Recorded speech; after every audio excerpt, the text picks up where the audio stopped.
we're going to talk about something that's super important for all of us, staying safe online right here in Liberia. Think of this as your personal guide to building a digital shield, one that protects you, your money, and your family. Let's jump right in.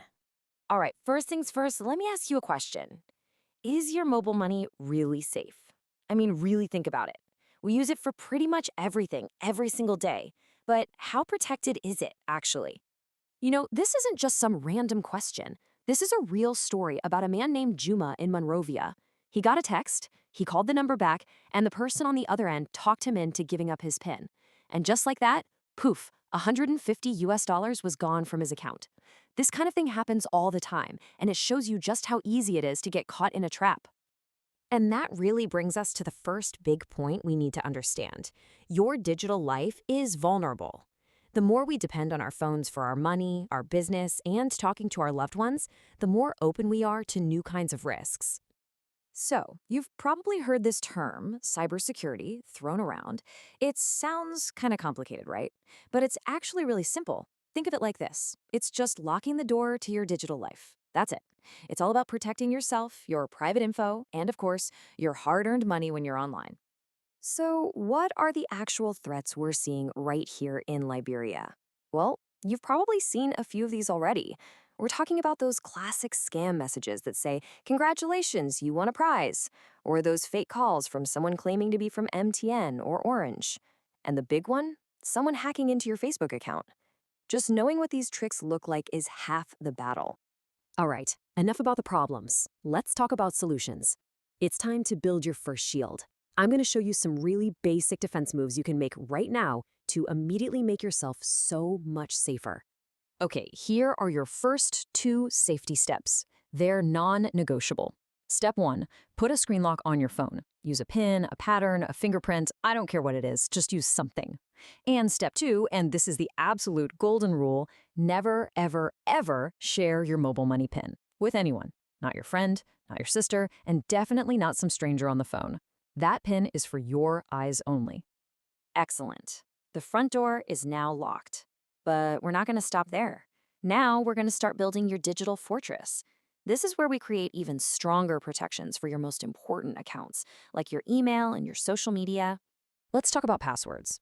Look at the difference here. On the left, you have weak, lazy passwords like 123456 or Juma 1995. Hackers can guess these in seconds.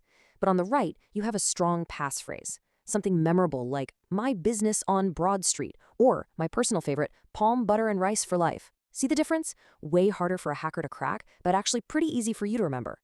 And here is exactly why you need different passphrases. Using the same one for everything, that's like using one single key for your house, your car, and your shop. If a thief steals that one key, guess what? They get into your entire life. It's a risk you just can't take. Now, if you want to add another incredibly powerful layer of security, you need to use something called two-factor authentication. We just call it 2FA.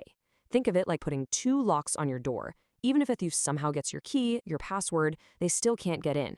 Why? Because they don't have the key to that second lock, and that key is a special one-time code that gets sent directly to your phone. And the best part is, setting this up is super easy. Let's just take Facebook, for example. All you gotta do is go into your settings, then find security and logging. From there, you just click two-factor authentication, choose the text message option, and put in your phone number. Boom, you're done. It takes 2 minutes and makes your account incredibly secure. Okay, our defenses are up, our fortress is strong. Now it's time to go on the offense. Let's learn how to spot a scam from a mile away, before it even gets a chance to fool you. And the best way to do this is with a simple little trick I call the STOP method. Anytime you get a weird message, just run through this in your head. First, S is for stop. Just take a breath, don't rush. Scammers want you to panic. T is for think. Ask yourself, does this even make sense? Is this deal too good to be true? O is for observe.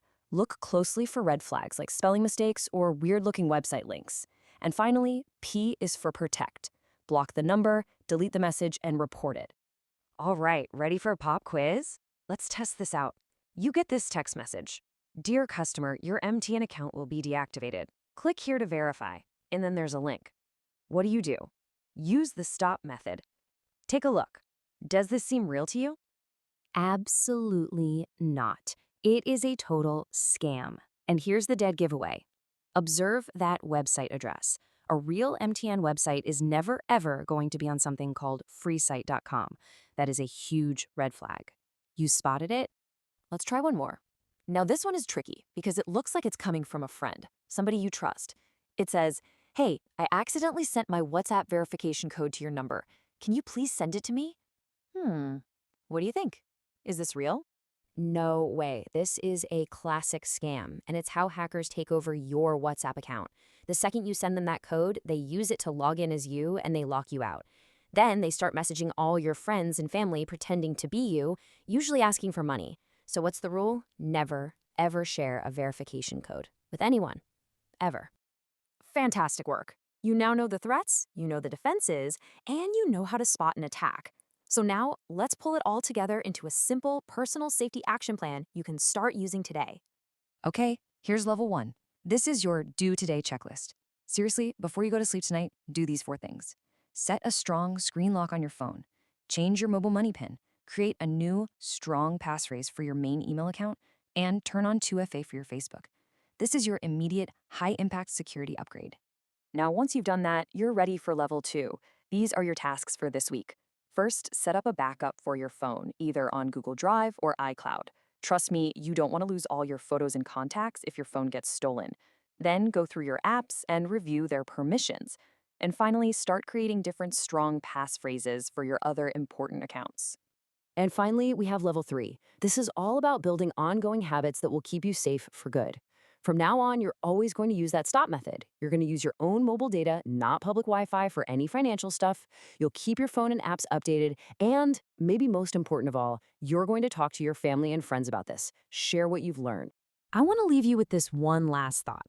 All this technology is helpful, but the best antivirus on the planet is right between your ears. It's your brain, your awareness, your gut feeling, and the smart choices you make. That's your ultimate protection. Remember, staying safe online isn't just about protecting your own money or your own accounts. Every time you stop a scammer, you make it harder for them to hurt someone else. So when you protect yourself, you're also helping to protect your entire community.